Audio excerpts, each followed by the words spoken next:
मित्रों, धर्म ग्रंथ महाभारत में ऐसी बहुत सी कथाओं का वर्णन मिलता है जिसे अगर मनुष्य अपने जीवन में उतार ले तो उसे ना तो कभी खुद पर अहंकार हो सकता है और न ही वो कभी भी खुद को सबसे शक्तिशाली या फिर सर्वश्रेष्ठ समझने की भूल कर सकता है। आज की इस वीडियो के माध्यम से हम आपको महाभारत से जुड़ी एक ऐसी ही कथा के बारे में बताने जा रहे हैं। इस कथा के माध्यम से हम जानेंगे कि जब महाभारत युद्ध में पांडवों को विजय मिली तो पांचों पांडव स्वयं को विजय का श्रेय देने लगे, अर्थात युद्ध में विजय प्राप्त करने के कारण पांचों पांडवों को अपने बल पर अहंकार हो गया था।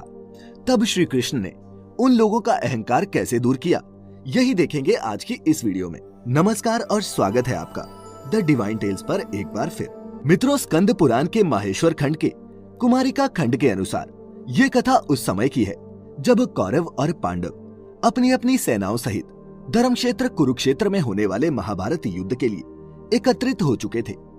दोनों ही शिविरों में इस बात की चर्चा हो रही थी कि कल से शुरू होने वाला युद्ध कितने दिनों में समाप्त होगा और इस युद्ध में कौन विजयी होगा। उधर इस बात की जानकारी जब घटोत्कच के पुत्र और भीम के पौत्र बर्बरीक को मिली तो वो अपनी मां से युद्ध में शामिल होने की आज्ञा लेकर कुरुक्षेत्र के मैदान में पांडवों के शिविर में पहुंच गया। वहां पहुंचकर बर्बरीक ने सबसे पहले भगवान श्री कृष्ण को प्रणाम किया और फिर बारी बारी से पांचों पांडवों के चरण छुए। उसी समय पांडवों के शिविर में एक गुप्तचर आया और उसने युधिष्ठिर को प्रणाम करते हुए कहा, महाराज, अभी मैं कौरवों के शिविर गया था।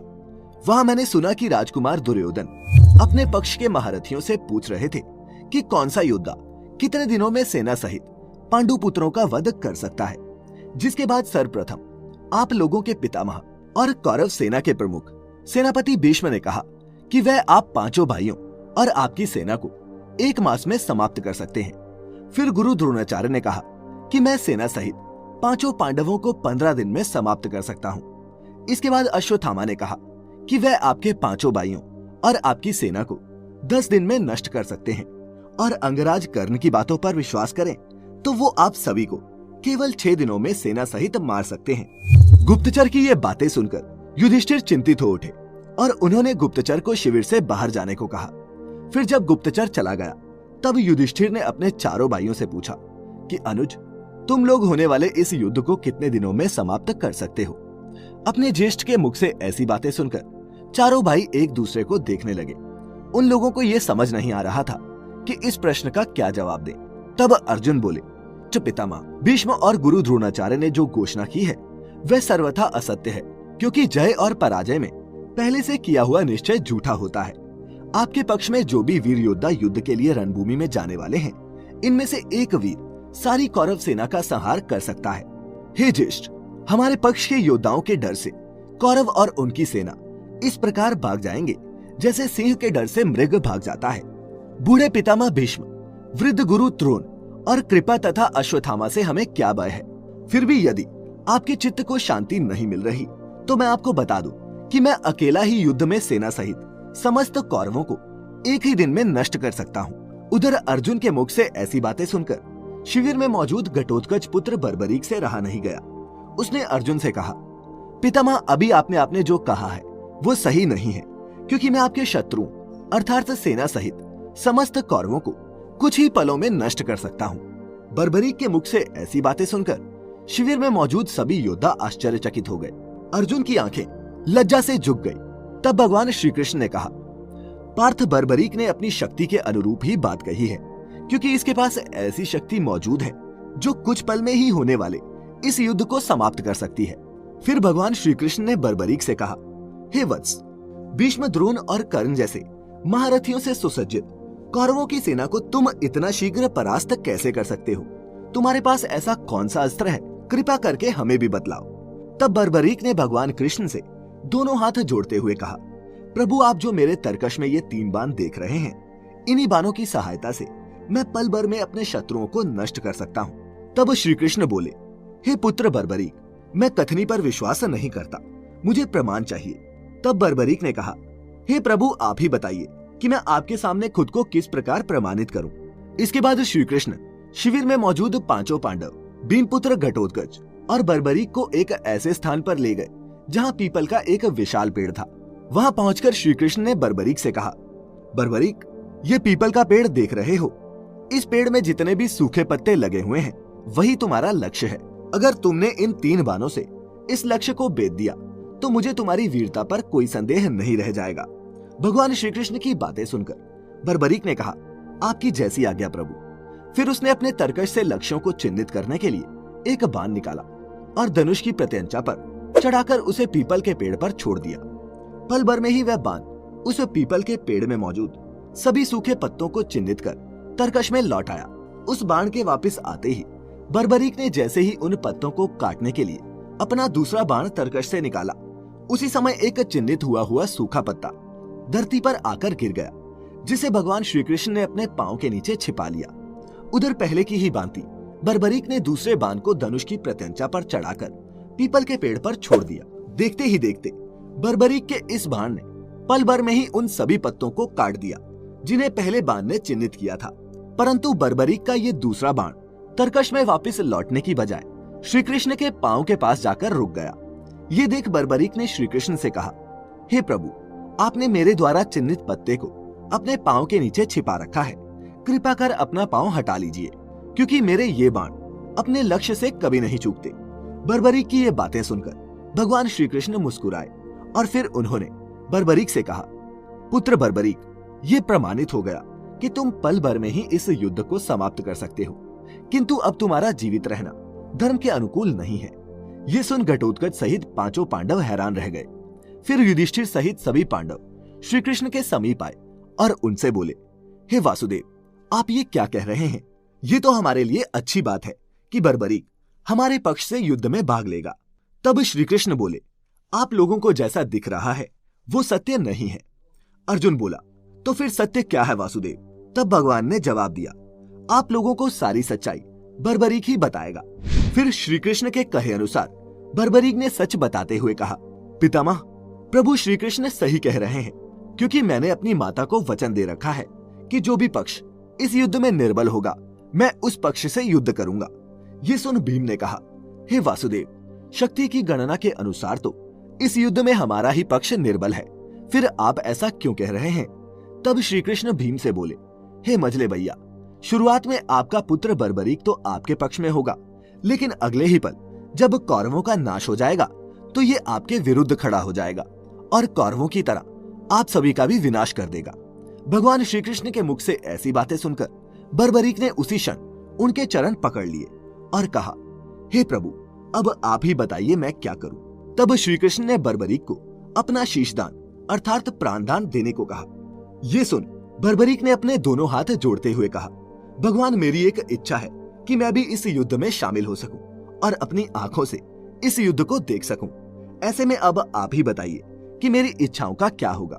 तब भगवान श्री कृष्ण ने बर्बरीक को अपने दोनों हाथों से उठाते हुए कहा, वीर बर्बरीक, मैं तुम्हें वचन देता हूँ कि तुम्हारी युद्ध देखने की इच्छा अवश्य पूरी होगी, लेकिन इसके लिए तुम्हें अपना शीश दान करना होगा। बर्बरीक ने जवाब दिया, प्रभु आपकी जैसी आज्ञा। फिर उसने अपने तरकश से एक बाण निकाला और उसे संधान करते हुए ऊपर की ओर छोड़ दिया। देखते ही देखते पल भर में ही उस बाण ने बर्बरीक का सिर धड़ से अलग कर दिया, जो श्री कृष्ण के चरणों में जाकर गिर गया। उधर बर्बरीक के शीश को कटा हुआ देखकर 5 पांडव और घटोत्कच शोकाकुल हो गए। फिर भगवान श्री कृष्ण ने बर्बरीक के शीश को अपने हाथों से उठाया। उसी समय आकाश में देवी जगदम्बिका प्रकट हुई और उन्होंने वासुदेव को प्रणाम करते हुए बोला, हे वासुदेव, क्या आज्ञा है?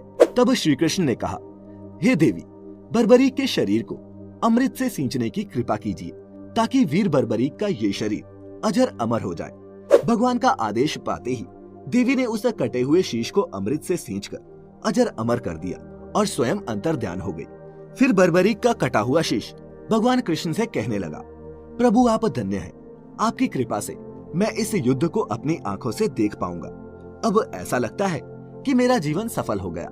इसके बाद भगवान कृष्ण ने बर्बरीक के उस कटे हुए सिर को कुरुक्षेत्र मैदान के बगल में स्थित एक पर्वत की चोटी पर अपनी दिव्य शक्ति से स्थापित कर दिया।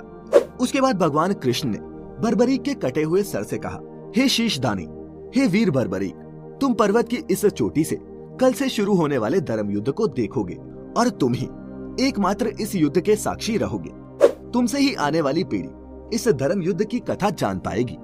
हे शीशदानी, आज से तुम्हें मैं अपना नाम और अपनी शक्ति देता हूँ, जिसके बाद तुम खाटू श्याम के नाम से जाने जाओगे और कलयुग में जो भी तुम्हारी पूजा श्रद्धा और भक्ति के साथ करेगा उसके सभी कष्ट दूर हो जाएंगे।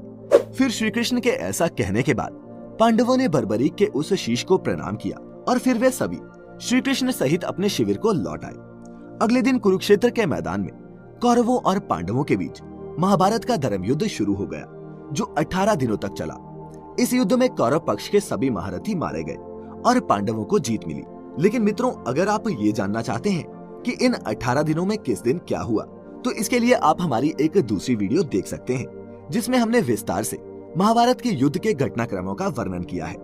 महाभारत युद्ध के 18वें दिन भीम के हाथों जब दुर्योधन का वध हो गया, तब पांचों पांडव श्री कृष्ण के साथ अपने शिविर में लौट आए और फिर कुछ दिनों बाद पांचों पांडव युद्ध में मिली जीत का श्रेय स्वयं को देने लगे।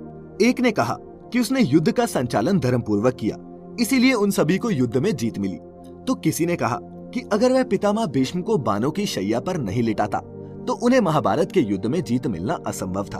अभी पांचों भाइयों के बीच ये बहस चल ही रही थी कि श्री कृष्ण उस कक्ष में जा पहुंचे और उन सभी से बोले, किस बात को लेकर आप लोगों में बहस छिड़ी हुई है। इसके बाद फिर सभी ने वही बात दोहराई, जिसे सुन श्री कृष्ण मुस्कुराने लगे।